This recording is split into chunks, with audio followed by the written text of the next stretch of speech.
নমস্কার।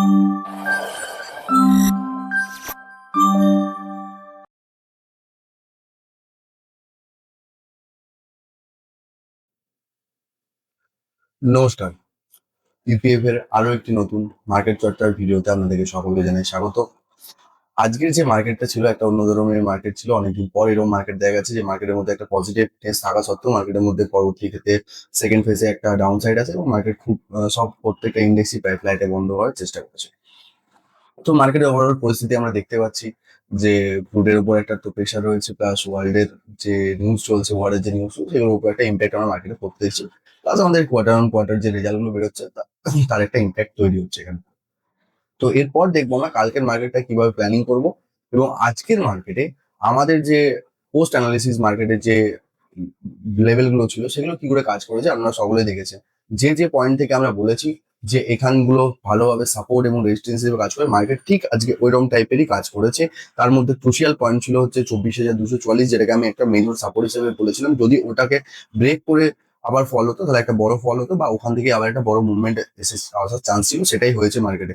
আপনারা আমি পরবর্তীকালে চার্টে অ্যানালিসিস মানে দেখছি, ওই জন্য আপনাদেরকে বারবার করে বলছি পিপিএফ কে ফলো করুন, পিপিএফ কে সাবস্ক্রাইব করুন, পিপিএফ সঙ্গে যুক্ত থাকুন।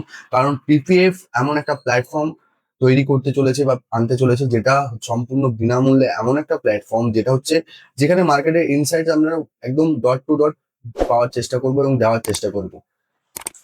সেই জন্য আমি বারবার বলি যারা চ্যানেলটিতে নতুন আসেন, ভিডিওগুলো দেখছেন, ভিডিওগুলোতে সাবস্ক্রাইব করুন, লাইক শেয়ার কমেন্ট করুন। আপনাদের যদি কোনো বক্তব্য থাকে বা আপনাদের কোনো রিলেটেবল যদি কোনো টপিক জানার থাকে সেগুলো আমাকে পয়েন্ট আউট করুন। অনেকেই মেসেজ করছেন, তাদের জন্য থ্যাংক ইউ তাদেরকে। এবং আপনারা যারা নতুন এসেছেন চ্যানেলটিকে দয়া করে সাবস্ক্রাইব করুন। চলুন তাহলে আজকের মার্কেটটি কেমন ছিল এবং আগামীকালের মার্কেটটি কেমন ছিল দেখা যাক। প্রথমে যদি আমি আজকের মার্কেটটি দেখি, আজকের মার্কেটটি প্রত্যেকটা index, Sensex, Nifty, bank Nifty, তিনটে ইন্ডেক্সই মেজর ইন্ডেক্সই ফ্ল্যাটে বন্ধ হয়েছে। এবং আমরা যদি নিফটিকে দেখি, নিফটির যে লাস্ট 5 মিনিটের যে ক্যান্ডেল ছিল, লাস্ট 5 মিনিটের যে ক্যান্ডেলটা বলি বা পারফেক্টলি যদি 3:15 পর যদি আমি বলি ক্যান্ডেলটা কিন্তু 300 আমাদের যে একটা মেজর এবং আমাদের কাছে ভাইটাল, আমার কাছে ভাইটাল পিপিএফ এর যারা কমিউনিটিতে যুক্ত আছে তাদের ক্ষেত্রে ভাইটাল কিন্তু 24,335, এই জায়গাটাই কিন্তু অনেকবার ঘোরাফেরা করেছে এবং ওখান থেকে একটা সাপোর্ট বানাবার চেষ্টা করেছে এবং তার ফলে এখান থেকে ও একটা বাউন্স ব্যাক করে আগের দিনের যে ক্লোজিংটা ছিল, আমাদের ফ্রাইডে যে ক্লোজিংটা ছিল তার থেকে 10 টাকার মতন উপরে আজকে ক্লোজিং দিয়েছে এবং সেখানে 11 পয়েন্টের পজিটিভ ক্লোজিং এসছে। এরপর যদি আমি টোটাল যে আজকে মার্কেটের যে স্টক ট্রেড হয়েছে সেখানে দেখি 3,427টা স্টক ট্রেড হয়েছে, তার মধ্যে 1261 অ্যাডভান্স, 2,044 স্টক হচ্ছে আপনার নেগেটিভ, 123 হচ্ছে আনচেঞ্জ, 131টা অল টাইম হাইয়ের কাছে, 52 হাইয়ের কাছে দাঁড়িয়ে আছে, আর অল টাইম লো এর কাছে বা 50 লো এর কাছে 8টা স্টক দাঁড়িয়ে আছে। এরপর যদি আমি ওয়ার্ল্ড মার্কেটের সিচুয়েশন দেখি, ওয়ার্ল্ড মার্কেটে ডাউ জোন্স প্রথমে আজকে সকালে যখন তার ফিউচার করে অনেকটাই নেগেটিভ ছিল, প্রায় নিয়ার অ্যাবাউট 1 to 2% কাছাকাছি সে নেগেটিভ ছিল। এরপর আস্তে আস্তে সেটা ফ্ল্যাটের দিকে গেছে এবং S&P 500, ন্যাসড্যাক সবগুলোই নেগেটিভ রয়েছে। নিকেই, হ্যাংস্যাং একমাত্র এশিয়ান মার্কেটের মধ্যে এখনো পজিটিভ জায়গায় বন্ধ হয়েছে। বাদ বাকি ড্যাক্স যদি আমরা দেখি বা এপিসি 100 যদি দেখি সবগুলো নেগেটিভ রয়েছে এবং গিফট নিফটি আপাতত এখন পর্যন্ত ফ্ল্যাট পজিটিভ রয়েছে। ক্রুড অয়েল 5% এর মতন আপাতত বেড়ে রয়েছে। Gold negative, index dollar index আজকে একটু নেগেটিভ রয়েছে, নেগেটিভ ফ্ল্যাট। আইএনআর বেড়েছে কিছুটা, বন্ডও কিছুটা বেড়ে রয়েছে। এরপর যদি আমি একটি মার্কেটের টপ গেনার বা টপ লুজার যদি দেখি, টপ গেনার মধ্যে ত্রিবেণী টারবাইন, জি এন্টারটেনমেন্ট, বলরামপুর চিনি, লিকন ইঞ্জিনিয়ারিং আর জ্যোতি সিএনসি অটো। যে লুজার মানে আইইএক্স, গুজরাট মিনারেলস, কোহেন্স লাইফ, কার্টেক আর ইনভেস্টার্স স্মোক। এবার এই যে কোম্পানিগুলো আজকে একটার পর একটা বড় বড় ধরনের ফল বা আসে, তাদের মধ্যে কিন্তু মেজর কিছু চেঞ্জেস, ম্যানেজমেন্টের কিছু চেঞ্জেস বা কিছু কি ফ্যাক্টর রেজাল্টে সেগুলোর উপর ভিত্তি করে মূলত এগুলো দেখা যাচ্ছে।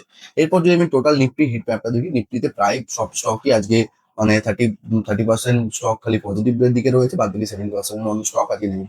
হাইয়েস্ট যে গেনার রয়েছে নিফটি ট্রেন্ড খুব ভালো একটা জায়গা থেকে বাউন্স ব্যাক করে গেছে। যদি আজকে আপনারা ট্রেন্ডের চার্ট যদি দেখেন আপনারা, সেখানে কিন্তু দুর্দান্ত ধরনের একটা টেকনিক্যাল সেট আপ বানিয়ে এবং সেখান থেকেও বাউন্স ব্যাক করে কন্টিনিউ একটা পজিটিভনেস ধরে রাখার চেষ্টা করেছে। জেএসডব্লিউ স্টিল, এসবিআইএন, এশিয়ান পেন্ট, কালকে অবশ্যই আমি কিন্তু বলেছিলাম, কালকে যারা ভিডিওটি দেখেছেন আমার যে পোস্ট মার্কেট, আমি কিন্তু বারবার বলেছিলাম ক্রুড অয়েলের এই প্রভাবের জন্য বিশেষ করে যে আমাদের ইন্ডাস্ট্রি গুলো আছে, অ্যাভিয়েন্সিয়ান ইন্ডাস্ট্রি, অয়েল ইন্ডাস্ট্রি, আমাদের কালার ইন্ডাস্ট্রি, এই যে ইন্ডাস্ট্রিগুলো আছে তার মধ্যে কিন্তু আমি এশিয়ান পেন্টকে বারবার গুরুত্ব দিলাম, কিন্তু এশিয়ান পেন্টকে আমি জোর দিয়েছিলাম।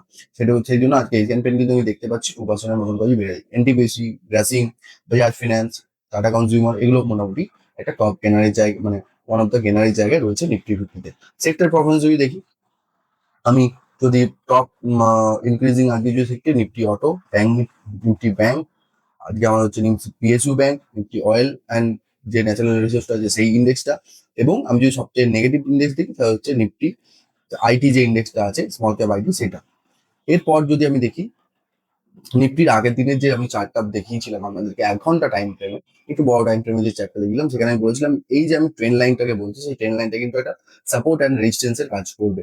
সেখানে আজকে যদি আমরা দেখি মার্কেটের যে আমার পিন পয়েন্টটা যেটা ছিল সেটা হচ্ছে 24,244। এই পয়েন্টটা থেকে মার্কেট এক্স্যাক্টলি যদি আপনারা দেখেন, এই জায়গাটা থেকে মার্কেট সাপোর্ট নিয়েছে এবং এই সাপোর্টটাকে এখানে মানে অনেকক্ষণ এই ট্রেন লাইনটার কাছে বারবার রেজিস্ট্যান্স ফেল করে রিটেস্ট করে কিন্তু আবার এখান থেকে একটা ফল এবং এই 24,335-এর কাছাকাছি এসে মার্কেট ক্লোজিং দিয়েছে। তো এগুলো, এবং যদি আমি হাইয়েস্ট যে মার্কেট আগে হাই দেখি 480 কাছে হাই ছিল, তো আমার যে কি রেজিস্ট্যান্স পয়েন্ট 24,500, সেখান থেকে মোটামুটি 30 থেকে 40 পয়েন্ট একটা বাফারের জায়গা থেকে মার্কেট ঘুরেছে। এরপর আমি বারবার একটা জিনিসের উপর জোর দিই, সেটা হচ্ছে নিফটির যখন আমরা অ্যানালিসিস করবেন অবশ্যই তার প্রিভিয়াস যে প্যাটার্ন গুলো থাকে বা হিস্টোরিক্যাল যে প্যাটার্ন গুলো থাকে, সেই জায়গায় কিভাবে নিফটি প্লে করেছে বা সেই জায়গায় মার্কেট কিভাবে কাজ করেছে, সেই জায়গাগুলোতে আমাদেরকে বারবার আমি জোর দিতে হবে বলে, সেই জন্য আপনারা চেষ্টা করবেন যখন এই মার্কেটগুলোকে আপনারা স্টাডি করবেন বা করবেন, সেই জায়গাতে আপনারা সবসময় এই জিনিসগুলোকে লক্ষ্য করার চেষ্টা করবেন। এরপর যদি আমি দেখি, আজকে যদি আমি ওয়াই ডেটাটা দেখি বা কালকের জন্য আমরা কিভাবে ওয়াই ডাটা থেকে প্ল্যানিং করতে পারবো, নিফটির যে মেজর রেজিস্ট্যান্সটা দাঁড়িয়ে রয়েছে সেটা 24,500 এবং মেজর যে সাপোর্টটা দাঁড়িয়ে রয়েছে সেটা হচ্ছে 24,200-র কাছে, এবং যদি তারপরে যদি সাপোর্টটা দেখি 24,000-এর কাছে। তো নিফটি আমি কালকে একটা কথা বলেছিলাম যে নিফটি মোটামুটি একটা 300 রেঞ্জের মধ্যে আটকে রাখছে, এদিকে 300, এদিকে নিচে 300, এদিকে একটা রেঞ্জের মধ্যে নিফটি রয়েছে। তো আমি যদি ওভারঅল মার্কেটের সেন্টিমেন্ট আমি ধরে নিলাম মার্কেট নেগেটিভ রয়েছে বা মার্কেট নেগেটিভ স্লাইটলি বুলিশ রয়েছে বা সাইড বুলিশ টু সাইডেজ রয়েছে, এই তিনটে সিনারিও মূলত মার্কেটে এখন আপাতত রয়েছে। কিন্তু আমার যে ফার্স্ট মুভ হচ্ছে মার্কেট বুলিশ থেকে বুলিশ টু সাইডওয়েজ মার্কেট দেখার চেষ্টা করবে। তো কালকে যেহেতু আমাদের এক্সপায়ারি আছে, উইকলি এক্সপায়ারি রয়েছে, সেহেতু আমাদেরকে বারবার করে দেখতে হবে মার্কেট 24,400, এদিকে 30 বা 25 বা 30-এর এই লেভেলটার উপর কতক্ষণ হোল্ড করে থাকতে পারছে। আজকে যদি আমরা মার্কেট ক্লোজিং দেখেন, মার্কেট ক্লোজিং হচ্ছে 24,364। আমি যদি দেখি কালকে হয়তো একটা প্ল্যান ওপেনিং হলো বা হয়তো 100 পয়েন্টের গ্যাপ ডাউন হলো বা 100 পয়েন্টের গ্যাপ আপ হলো, কিন্তু মার্কেট 24,425-এর কাছাকাছি কতক্ষণ হোল্ড করছে, সেই জায়গাটা আমাদেরকে দেখতে হবে। আমি বাকি তোর চার্ট অ্যানালিসিসে আসবো যে ওই জায়গাটা আমার কি পয়েন্ট থাকবে সেগুলো আমরা দেখবো। আমার এখানে যে মূল বক্তব্য সেটা হচ্ছে যে কতটা পরিমাণে ওই টাইম জায়গাটায় হোল্ড করে থাকছে, সেখান থেকে যদি নিফটি একটা ভালো রকমের স্পাইক পাই, সেখান থেকে একটা স্পাইক আমরা দেখতে আসতে পারি। এরপর যদি আমি দেখি কালকে আমাদের কিছু ডেটা রয়েছে, আমেরিকার রিটেল সেলস ডেটাটা রয়েছে কালকে, এবং এই ডেটাটা অনেক সময় মার্কেটের ক্ষেত্রে খুব ভাইটাল হিসেবে প্লে করে ওয়ার্ল্ড মার্কেটের ক্ষেত্রে, এবং তার ইম্প্যাক্ট আমরা ইন্ডিয়ান মার্কেটে দেখতে পাই। এরপরে যদি আমি কিছু আজকে নিউজ দেখি, যে নিউজগুলো হয়তো মার্কেটের পক্ষে ইম্পর্টেন্ট রয়েছে এবং মার্কেটের জন্য শুধু ইম্প্যাক্ট হতে পারে, ইন্ডিয়ার মানে যে আমার নিউক্লিয়ার এনার্জিটা রয়েছে সেই ক্যাপাসিটিটাকে ইনক্রিজ করার চেষ্টা করছে ডে বাই ডে, এবং তার জন্য গভর্নমেন্ট বিভিন্ন ধরনের প্ল্যানিং করছে, এবং সেটা তাদের যে নতুন যে ক্যাপাবিলিটিটা রয়েছে সেগুলোকে তারা আরো ভালোভাবে যেন সেই মেগাওয়াট গুলোকে বাড়াতে পারে, তার জন্য তারা প্রপোজাল আনতে চলেছে। আর সেকেন্ড যে নিউজটা হচ্ছে সেটা হচ্ছে যে ভারত মেরিটাইম ইন্স্যুরেন্স পুল বা বিএমআই, এটা হচ্ছে একটা বড় একটা 12,980 কোটি টাকার একটা ফেসিলিটি দেওয়া হয়েছে গভর্নমেন্ট তরফ থেকে, গভর্নমেন্ট সেটা ক্যাবিনেটে সেটা পাস করা হয়েছে। এর ক্ষেত্রে যেটা হবে যে আমাদের যে শিপিং কস্ট আছে বা যে ইন্স্যুরেন্স পুলিংটা করা হয় শিপিং এর জন্য, সেই দিকটায় একটু আমরা খরচাটা দেখতে পাবো কম, এবং সেখানে সিকিউরিটিটা অনেকটা বাড়বে, এবং যে ইন্স্যুরেন্স কোম্পানিগুলো যারা এই ইন্স্যুরেন্স গুলো করে সেই জায়গায় কিন্তু আমাদের একটু সুবিধা হবে। তো এই সেক্টরে যে স্টক গুলো আছে, যেমন হচ্ছে ইন্স্যুরেন্স সেক্টরে যে স্টক গুলো রয়েছে বা শিপিং সেক্টরে, লজিস্টিক্স বা আমরা কন্টেনার সেক্টরে যে রয়েছে, যে স্টক গুলো রয়েছে, সেই স্টক গুলোর উপর আমাদের কিন্তু নজর রাখতে হবে। এই নজর রাখার ফলে আমরা যদি কোনো সেখানে প্যাটার্ন বা কোনো স্ট্রাকচার পাই, সেও আমাদেরকে সেই ভাবে প্লে করতে হবে। এবার দেখি যদি ইরান আর ইউএস এর দিকে যদি আমরা একটু নজর রাখি, ইরান ইউএস এর মধ্যে যে ডিলটা হওয়ার কথা রয়েছে আগামীকাল, সেই ডিলটাতে এখনো পর্যন্ত ইরান জানিয়েছে যে আমরা এই সেকেন্ড রাউন্ড যে ডিলটা হচ্ছে বা কনভারসেশনটা হবে, সেই মিটিংটাতে তারা এখনো পর্যন্ত যাবে না।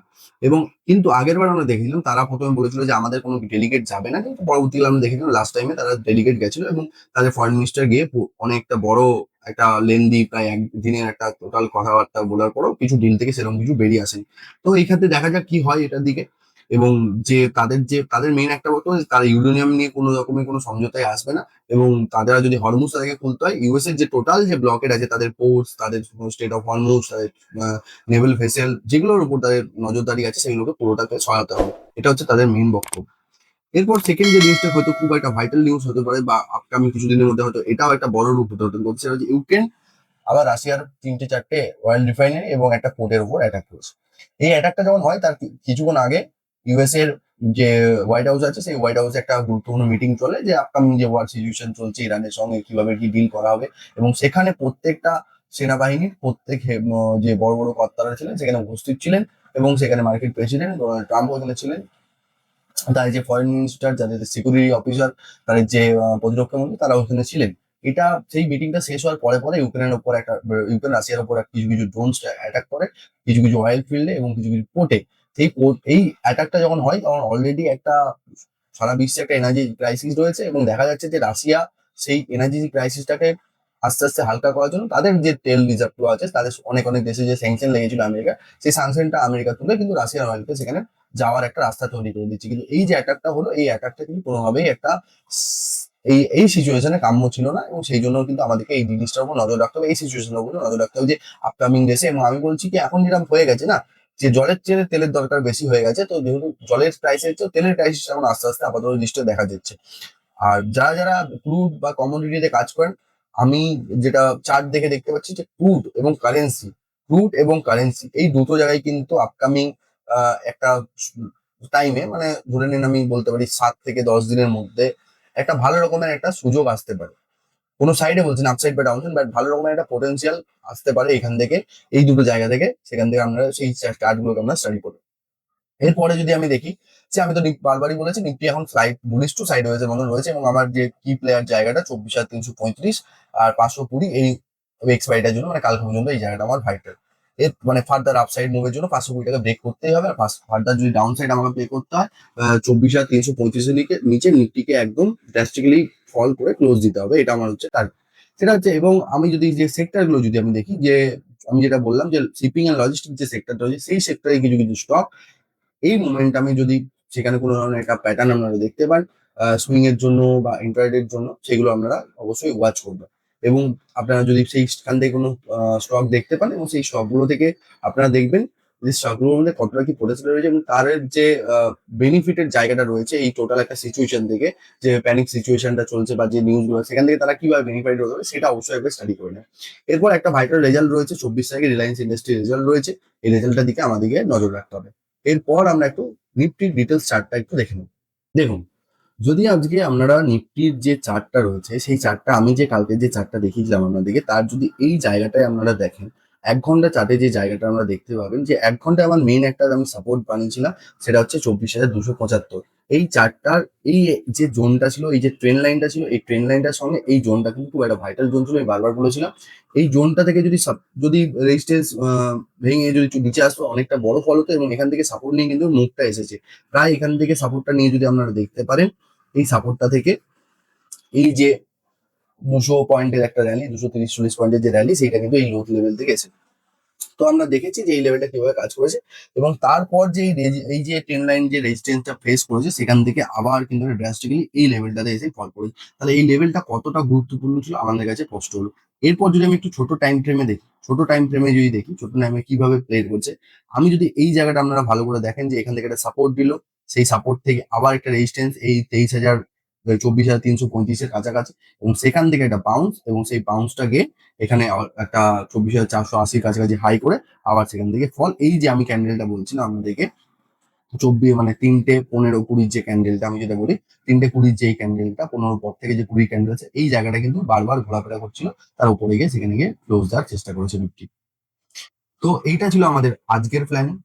আজকের মার্কেটে আমরা এটা জিনিসটা দেখেছি। এবার যদি আমরা কালকের মার্কেটে দেখি, কালকের মার্কেটের জন্য আমাদের শর্ট টাইম ফ্রেমে মানে 5 মিনিটের টাইম ফ্রেমে যদি বলি, 5 মিনিটের টাইম ফ্রেমে 24,130, আবার বারবার বলছি ভালো করে শুনুন এটা, ছোট টাইম ফ্রেমে 5 মিনিট থেকে 1 ঘন্টা পর্যন্ত, বা 5 মিনিট থেকে 5 মিনিট, 15 মিনিট বা 45 মিনিট পর্যন্ত 23,000, 24,130, 24,130, এই জায়গাটা হচ্ছে আমার কাছে গুরুত্বপূর্ণ একটা সাপোর্টের কাজ করবে, ইম্পর্টেন্ট সাপোর্ট জোন। নেক্সট যদি আমি সাপোর্ট দেখি, নেক্সট সাপোর্ট যেটা রয়েছে, তার উপরে যে সাপোর্টটা রয়েছে সেটা হচ্ছে 24,190। এটা হচ্ছে একটা second level of important support. আচ্ছা, এবার যদি আমি মেজর রেজিস্ট্যান্স বলি, যদি কোনোভাবে মার্কেট কালকে একটু গ্যাপ ডাউন খুলে বা ফ্ল্যাট খুলে যদি মার্কেট নিচের দিকে আসে, তো ফার্স্ট রেজিস্ট্যান্স আমি ধরে নেবো হচ্ছে আপনার 24,285 বা 24,300-র কাছাকাছি। এই লেভেলটাকে যদি ক্রস করে, মেজর একটা আমি রেজিস্ট্যান্স পাবো, সেটা হচ্ছে ওই বললাম যেটা 24,425-এর কাছাকাছি, এবং তার উপর যদি মার্কেট হোল্ড করে দেয় এবং সেখান থেকে একটা স্পাইকের আমার চান্স আছে। এরপর আমি যদি 1 ঘন্টার টাইম ফ্রেমে দেখি, 1 ঘন্টার টাইম ফ্রেমে যদি আমাকে দেখতে হয়, তাহলে এই জায়গাটাকে, এই জোনটা হয়ে যাচ্ছে ভাইটাল। এই জোনটাকে যদি আমরা সেইভাবে প্লে করতে চান, এখানে একটা ক্রুশিয়াল জোন লেভেল আপনারা পেয়ে যাবেন। আমার যে আগে শর্ট টাইমে যে লেভেলগুলো বললাম, সেই অনুযায়ী আমি এখানে যে সেই জোনটার মধ্যে ড্র করে আপনারা এই জোনটা হয়ে কাজ করতে পারবেন। সেই জোনটা ছিল হচ্ছে 24,200 থেকে 24,150 পর্যন্ত, এই জোনটা। যদি আমি একটু বড় টাইম ফ্রেমে, 1 ঘন্টার টাইম ফ্রেমে দেখি, 1 ঘন্টার টাইম ফ্রেমে নিফটি আমাদের যে ক্রুশিয়াল লেভেলগুলো আমরা দেখেছি, 24,335-এর কাছাকাছি, এই 35-এর জোনটার কাছাকাছি নিফটি ক্লোজিং দিয়েছে। এবং আমি বলেছিলাম এই যে এই প্যাটার্নটা নিফটি তৈরি করছে, ক্যান্ডেলস্টিক প্যাটার্নটা, এই প্যাটার্নটা আপনারা একটু ভালো করে দেখার চেষ্টা করবেন। তো এই প্যাটার্নটাকে কিভাবে কি প্যাটার্ন করতে হচ্ছে অবশ্যই আমাকে কমেন্ট করে জানাবেন। এরপর যদি আমরা একটা নিফটি আইটিটাকে দেখি, নিফটি আইটি ইন্ডেক্সটাকে যদি আমরা দেখার চেষ্টা করি, আইটি ইন্ডেক্সটা আগের দিন এই যে আমাদের ক্রুশিয়াল লেভেলটা ছিল 31,560, এই লেভেলটার উপর যে নিফটি আইটি ছিল সেটাকে ক্লোজিং দিয়েছে, এবং তারপর কিন্তু এই জোনটাতেই আজকে কিন্তু একটা ভাইটাল লেভেল হিসেবে প্লে করেছে 31,585, আমার যেটা রয়েছে 560, এই জায়গাতে এমআইটি করে। তাহলে আপনারা বুঝতে পারছেন যে আপনারা যখন চার্টগুলোকে স্টাডি করবেন, তাহলে সেইগুলোকে আপনাকে কতটা ভাবে আপনাকে কোন অ্যাঙ্গেল থেকে দেখতে হবে। এরপর যদি আমি এফএমসিজি দেখি, এফএমসিজিও অনেকটা এই লেভেলে জায়গার পর একটু একটু রিট্রেসমেন্টের জন্য অপেক্ষা করছে। আমি যদি রিট্রেসমেন্টটা ধরি, আমি এখানে একটা রিট্রেসমেন্ট জোন যদি আমি ধরি, এই জায়গাটা পর্যন্ত আইটি মানে এফএমসিজি একটা রিট্রেস হতে পারে। এই জায়গাটা পর্যন্ত একটা রিট্রেসমেন্টের জায়গা আছে, 49,211, এই জায়গাটা পর্যন্ত একটা রিট্রেসমেন্টের জায়গা আছে। তো এই জিনিসগুলো আপনারা ভালোভাবে প্লে করুন, আরো আস্তে আস্তে আপনাদেরকে ধীরে ধীরে অনেক নলেজ বা অনেক ইনস্ট্রুমেন্টের কিভাবে কি প্লে করতে হয় সেগুলো আপনারা এই ভিডিও বা এপিসোডের মাধ্যমে শিখতে হবে। তো আজকের ভিডিওটা এখানে শেষ করছি, আবার দেখা হবে আগামীকাল একটা নতুন ভিডিওতে। নমস্কার।